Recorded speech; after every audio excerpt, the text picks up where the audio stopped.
Hello, everybody. My name is Ian Pad. I'm the peacemonger. I'm delighted to welcome today George Beebe. George is the Director of Grand Strategy at the Quincy Institute for Responsible Statecraft, where I am also a non-resident fellow. It's been a kind of a place of sanity for me over the past few years since I left the diplomatic service. George is a former CIA official as well. I thought, actually, George, thanks so much for joining today, firstly. Thank you for having me on. Strategy seems to be the perfect thing to talk about right now, given events not just in the Middle East, but of course what's happening in Europe as well right now. And I keep going back to the US national security strategy that was published in November of last year, which appears to be radically different from the course that the US administration has taken since that time, particularly as it relates to the Middle East, which spoke about the Middle East being a sort of zone of calm and prosperity in the future, and the US not getting entangled, into conflicts that could cause the Straits of Hormuz to be blocked. What's gone wrong since November? Well, it's very hard to disagree with your characterization of the gap between what was put on paper as the plan and what actually took place in practice. I am among those that tended to regard the Trump national security strategy as well done and an important step forward. There are certainly tensions within it, certainly aspects where it could be questioned, but overall, I think it was the first serious effort in the post-Cold War era for a U.S. administration to grapple seriously with the need to reconcile ends and means, which is what a strategy really should be about. Not just what are we trying to accomplish, but how are we marshaling our resources, our capabilities to actually achieve the things that we're trying to achieve? And how do you prioritize? All of the U.S. strategies after the end of the Cold War essentially assumed, although none of them actually came right out and explicitly said this, that U.S. resources and capabilities were unlimited, that we could do whatever we wanted in the world and accomplish whatever we wanted in the world. Therefore, there's no need to prioritize and say this interest is more important than that interest. And the Trump administration came forward and said, yeah, no. We do have limited capabilities, therefore we have to prioritize and we have to grapple seriously with this relationship between ends and means. So that's all good. Now, the difficulty I think that we're seeing playing out right now, not just in the Middle East, although that's the most egregious example of this divergence between rhetoric and action, is a capacity problem, I think, quite honestly.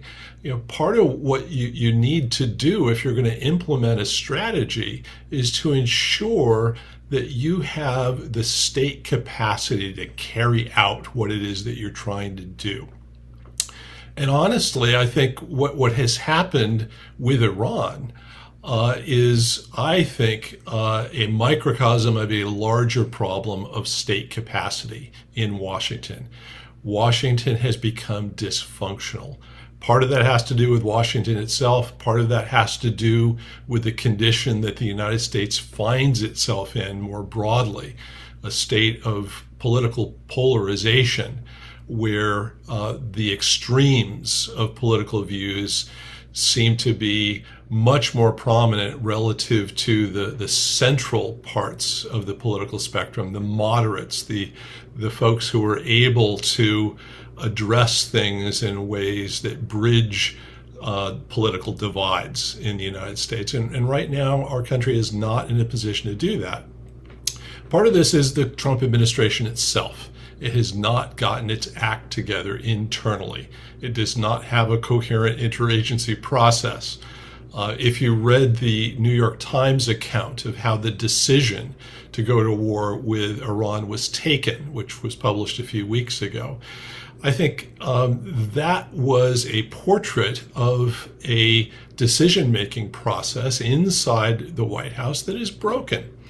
In a situation like that, almost inevitably you're going to get divergences between a strategy that's fairly well thought out and actual practice, which I think in the case of the Iran war, is proving quite disastrous. Yeah, yeah, I agree, and it's certainly in terms of the look and feel of the administration's top team as well. It doesn't appear to be a unified whole. And you look at the Secretary of War, for example, or Secretary of Defense, whatever you want to call him. I mean, he appears to be the antithesis of the national security strategy, just in terms of his posture, and he's almost becoming a caricature, in a way. And I think that's really problematic for the credibility of the US in terms of what it's trying to do, because it's increasingly sort of giving the perception, including to allies in Europe, that it's run by people who actually, aren't fundamentally kind of focused on rational goals, for this particular theatre of operations. Yeah, no, I think that's right. One of the functions of a strategy is an internal guide so that all of the players in an administration understand the big picture of what they're trying to accomplish. Now, as I'm sure you know, being a professional practitioner of diplomacy, there is always an inbox problem. You have your plans, you have your strategy, and this is what you're trying to accomplish in the world. And then life happens, and you get things in your inbox that drive things that are largely out of your control. And that is to a great degree inevitable in any government, in any administration. But if you don't have an ability to coherently explain to the American people, on the one hand, and to your partners and allies, and to your adversaries, what you're trying to do and why, how you conceive of your own national interests, you don't have a basis for diplomacy. They don't understand where you can compromise, what interests are nice to achieve but not essential versus what your primary core existential vital interests really are. And you lack credibility because they're not sure that you know the difference between things that are nice to have and things that are essential to have. And I think we have a credibility problem. Not just inside the United States, where a significant part, I think, of Trump's electorate is saying, wait a minute, this is not what you campaigned on. You said you were not going to do the kinds of things that you're doing. What gives? And that's going to be a political problem for Trump. And I think we'll see just how serious that problem really is in the November midterm elections. But we also have a credibility problem with allies, partners, and adversaries who wonder whether they can trust U.S. officials actually to do the things that they say they're trying to do, or to stick to agreements that they thought we had. And a couple of dramatic examples of that credibility problem have to do with Iran, where two White House presidential envoys, Steve Witkoff and Jared Kushner, on two different occasions were in negotiations with their Iranian counterparts.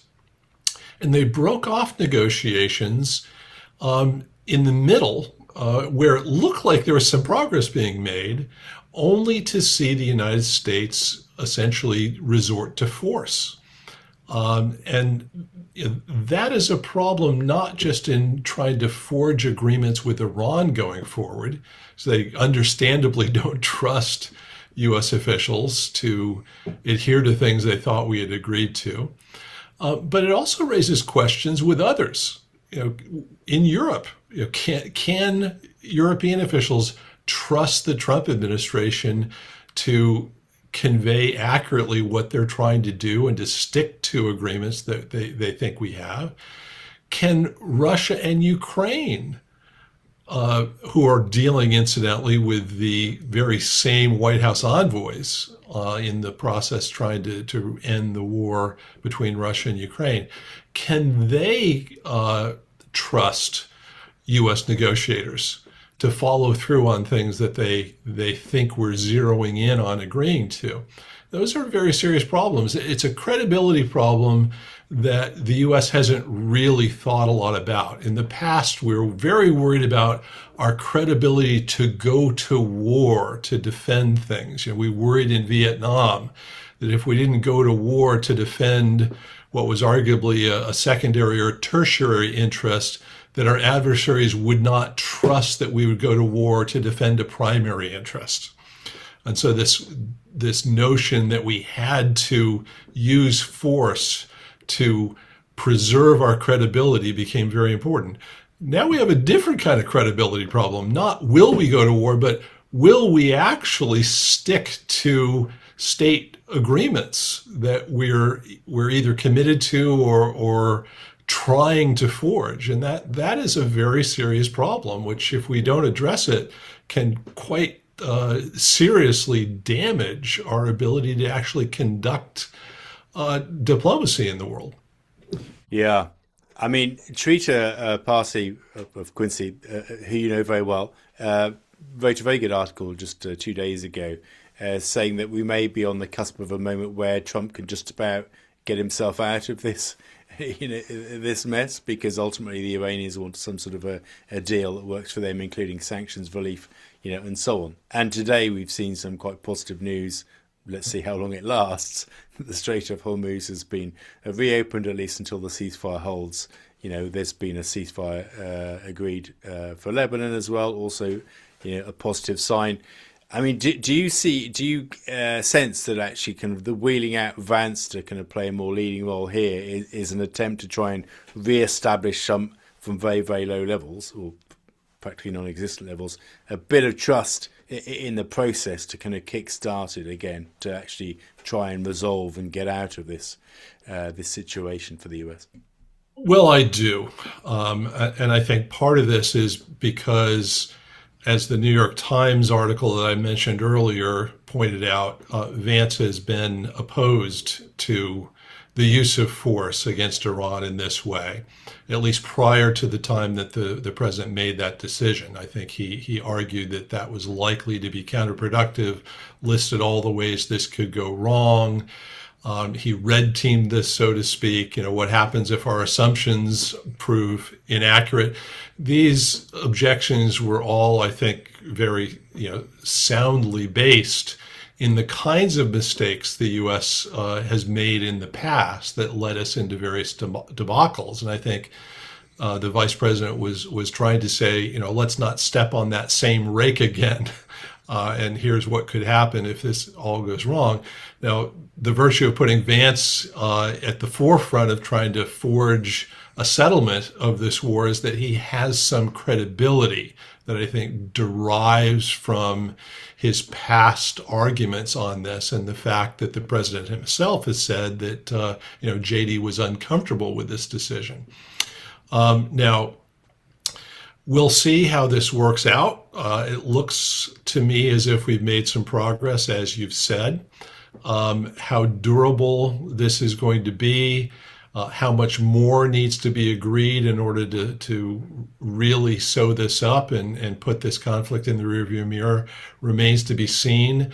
It's not just that the United States and Iran are involved in this. There are other countries involved as well. You mentioned Lebanon. So various players in Lebanon are going to have a say in all of this.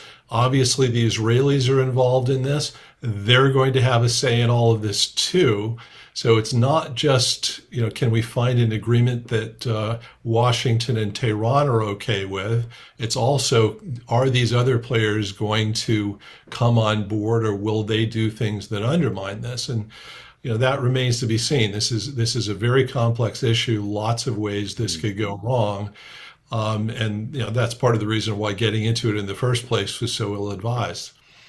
Yeah, I agree. Although I do get the impression that the fact that Israel has got on board with this 10-day ceasefire in the Lebanon suggests they've been coming under, behind closed doors pressure from the US side to do so. I mean, that's, who knows? But I mean, that's just my... That's a logical inference, yes. Yeah, that's just my kind of impression. But I mean, we're speaking before we came online. Hopefully, we get to some sort of off ramp fairly soon with this. It's hard to imagine any sort of agreement with the Iranians on the back of this that is better for the US than that which was on the table in Geneva immediately prior to the conflict and the hostilities kind of starting. And indeed, that is actually materially better for US interests than the JCPOA, which was abandoned in 2017, on the basis that the Iranians want quite more significant sanctions relief. The uranium enrichment targets in the JCPOA were actually kind of quite low in comparison to the levels of enrichment that we know they have available to them now. I mean, do you think America can come out of this saying they've got a net positive in terms of where they were before the hostility starting, or do you see it being a net negative? Well, I have two answers to that. Number one, I think President Trump will portray whatever comes out of this as a net positive, as a victory. Question is, how many people actually believe him? And I think the answer to that is going to be not very many. There will be some core supporters that will, accept anything Trump tells them, and portray this as a step forward. I think the reality here is going to be quite different. The Iranians fought us to a standstill. We are not in a position to dictate the terms of a settlement to them. We are having to compromise, and the Iranians are going to get some things out of this that they probably are greater than what they could have gotten had we continued with that Geneva process. I would also point out that one of the very clear statements in the Trump national security strategy about U.S. interests, about what we want, our objectives in the world, were that we do not want a situation where there is a Middle East regional hegemon hostile to the United States in a position to dominate key, international waterways. And that's exactly what is coming out of this situation. Like it or not, regardless of what you get on that nuclearization question, the Iranians are coming out of this having demonstrated that they dominate the Strait of Hormuz and that there is nothing militarily the United States or any of its allies can do to deny them that ability to use that strait as a chokehold on the international economy. And just judging by the terms of Trump's own national security strategy, that is a very, very negative outcome for U.S. national interests. Yeah, it is. And I want to come back to Ukraine and Russia in a bit, but I want to kind of move east a bit towards the South China Sea and what the national security strategy says, about that in terms of holding the Chinese at risk in terms of Taiwan and all the rest of it. I mean, surely the Chinese are going to take one look at what's happened in Iran and feel emboldened and much more confident in terms of the posture that they're taking there, with a greater sense, that actually the Americans cannot pose, a threat to their ambitions in that part of the world. Yeah, no, I think there's no other conclusion that the Chinese can draw. That doesn't mean that I believe the Chinese are in some imminent way going to try to settle the Taiwan question militarily.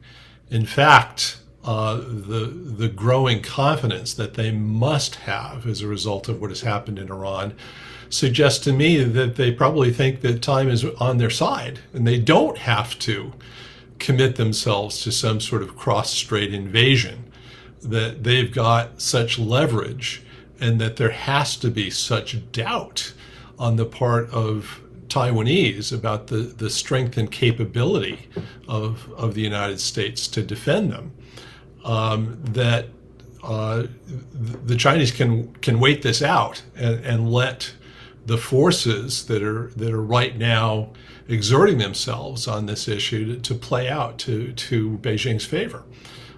So that to me is also a very negative development. And militarily, I think the United States has wasted an awful lot of military capability, money, munitions, weapon systems in the Middle East that it can't apply in Ukraine, for example, or in some sort of China scenario in the Indo-Pacific. There are real trade-offs, and we have elected to employ them in the Middle East against Iran, I think in a very counterproductive way. And that will come at a very material cost to our ability to use those resources elsewhere. Yeah, I agree. And another kind of feature of the national security strategy is leaning on alliances, leaning more heavily on alliances, and actually some of the key allies, including the United Kingdom, are realizing that actually that they only have the capabilities to operate close to their own shores. There's just been this statement by the former head of the GCHQ, who now is involved in the Orca submarine project, that actually our attack submarines will in future have to stay within the Atlantic and the Mediterranean.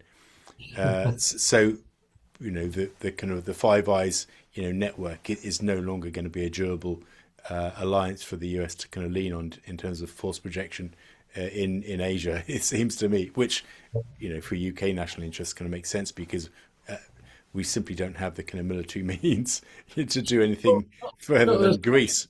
That's right, and that's just a resource question, but there's also a what I'll call an intangible relationship question between allies here.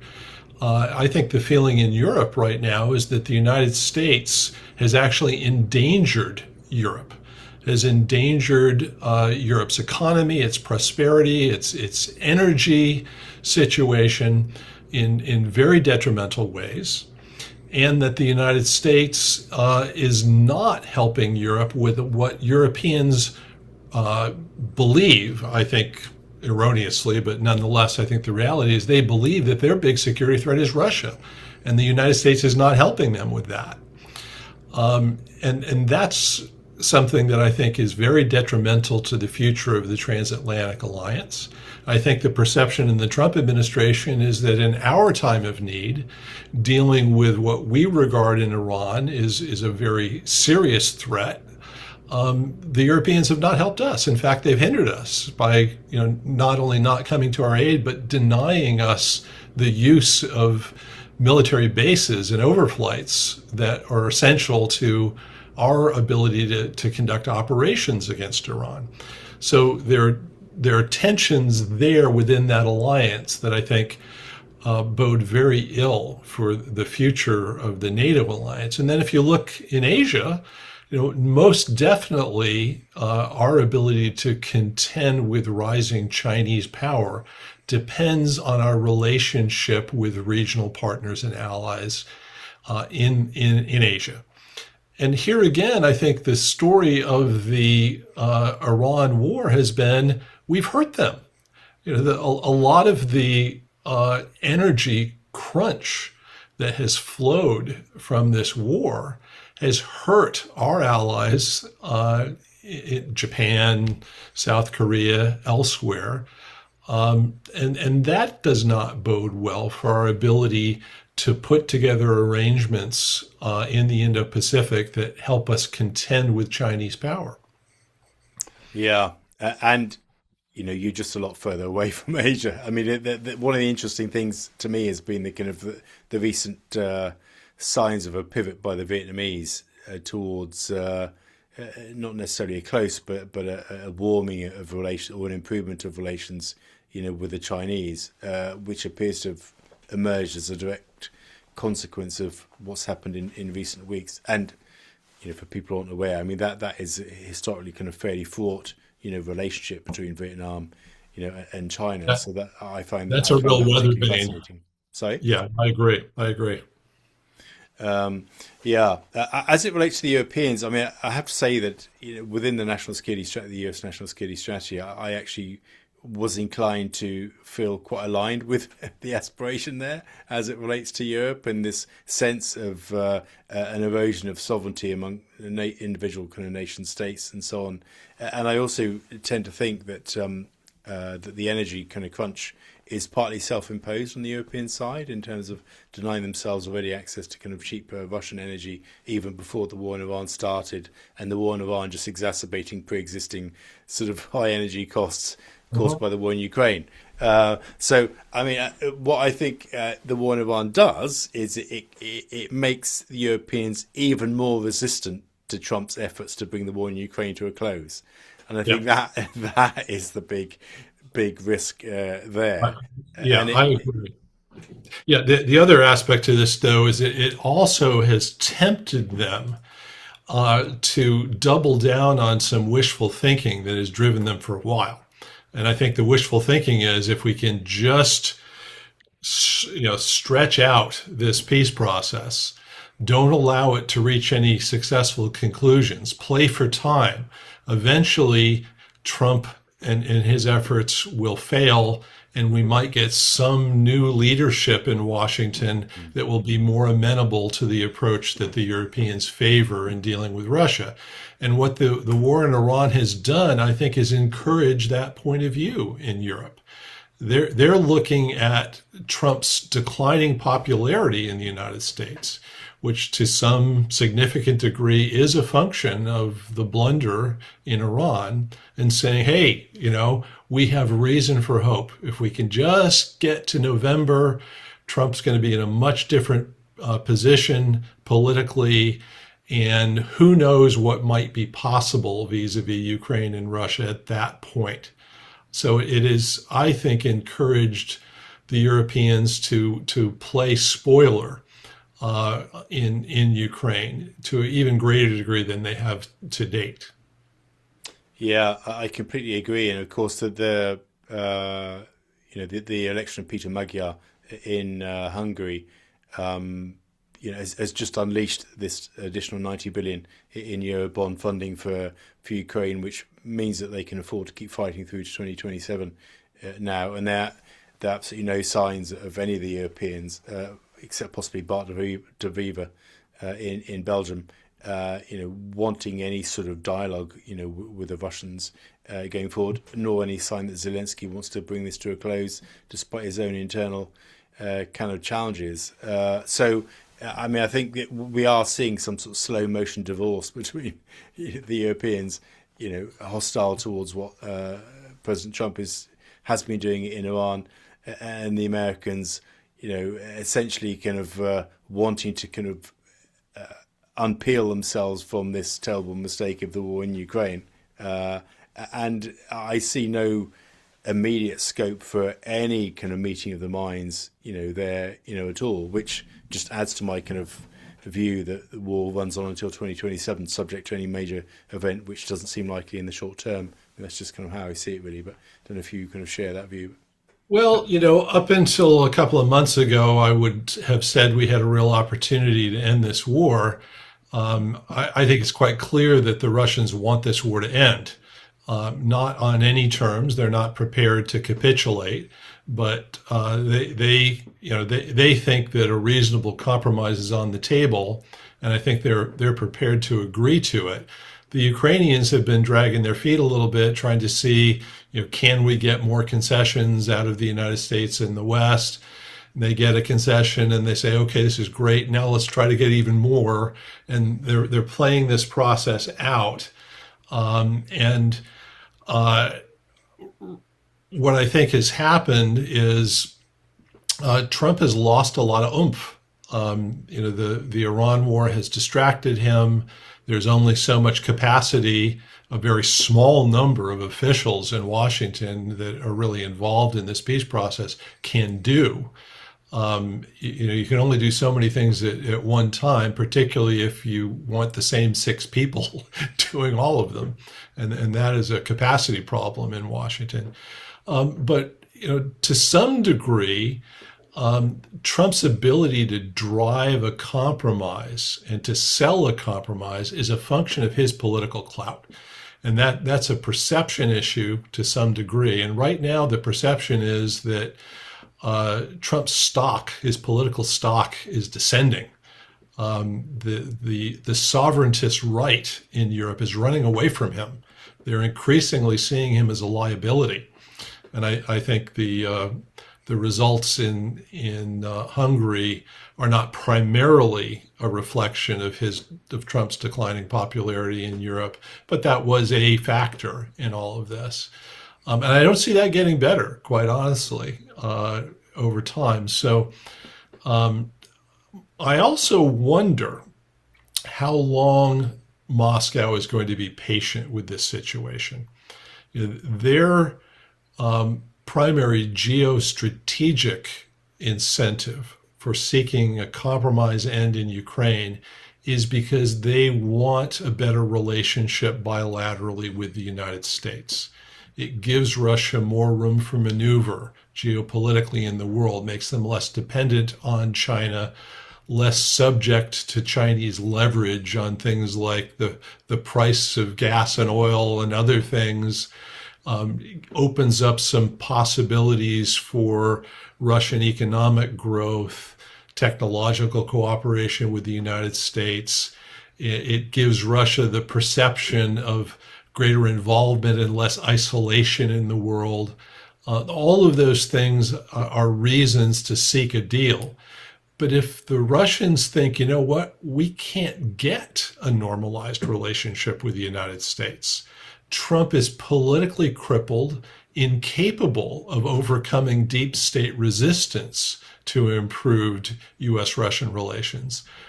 At that point, the window for a compromise in Ukraine might close, and the Russians might simply say, hey, look, we can't get a better relationship with the United States. We might as well settle this on the battlefield, do whatever it is that we need to do to impose a unilateral solution on this, and then live with an unsettled, frozen conflict with Ukraine. And your guarantee that Ukraine doesn't join the NATO alliance in that scenario is not some sort of treaty commitment with the United States or NATO. It becomes the simple fact that Ukraine can't be reconstructed unless the Russians allow it.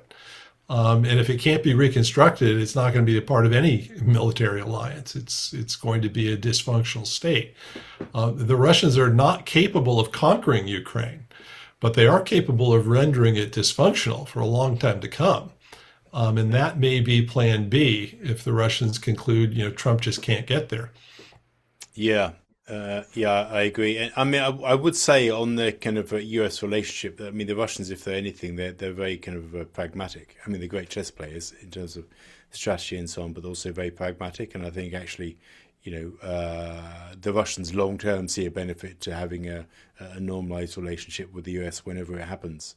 They'll keep fighting as long as there are signs that it's not going to happen. But that doesn't mean they wouldn't be receptive to kind of having that in the future, given the sort of wider benefits as they see it in terms of how they are perceived on the world stage, in terms of bigger kind of strategic nuclear deterrence negotiations, including with the Chinese and that sort of thing. So I mean, I think even if there's a kind of temporary divorce now, I don't think it means that the Russians wouldn't be receptive to that in the future. No.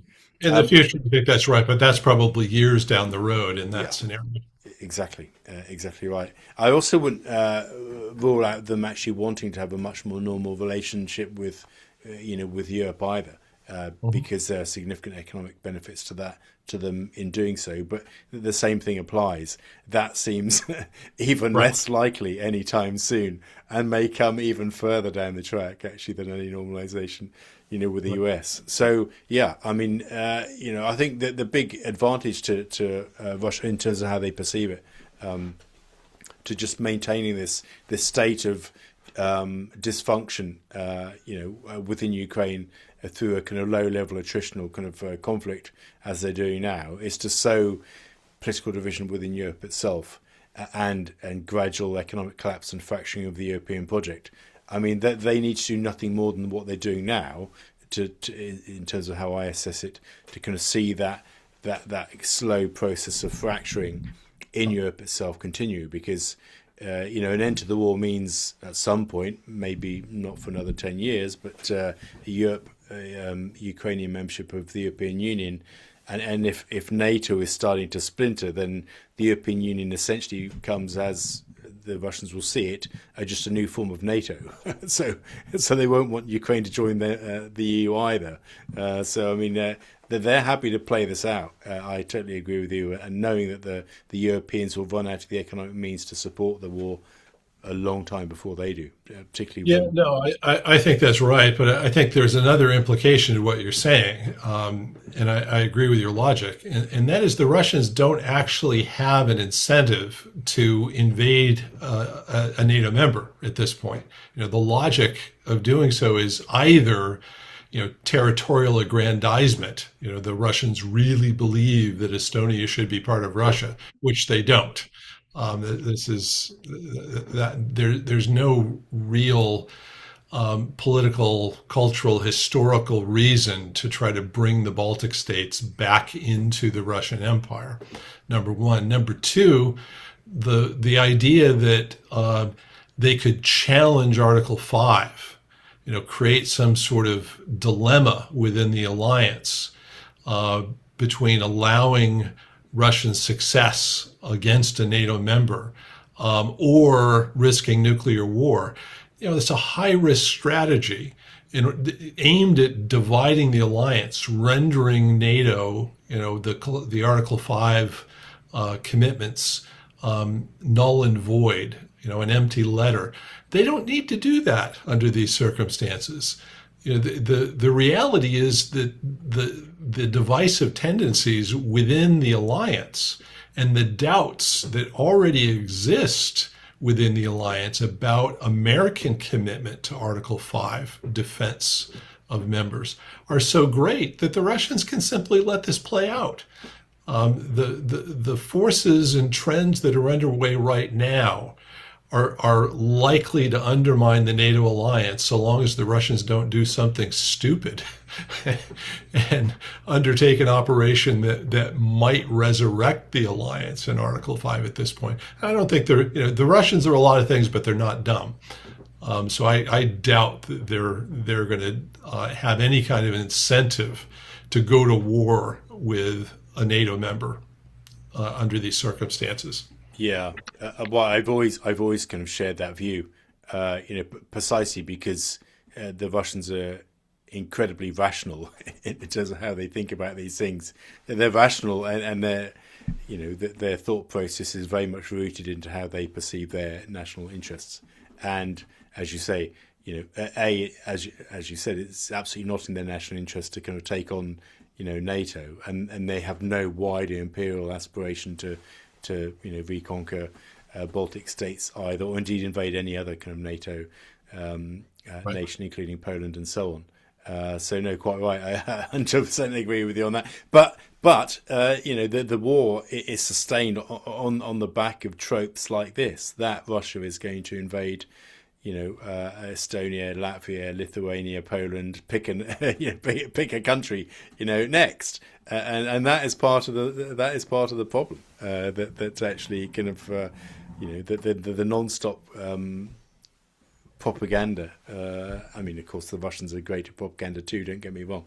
It is one of the reasons that we're kind of stuck in this mess, and that politicians can't step back and with cool heads, look at the reasoned, arguments for peace.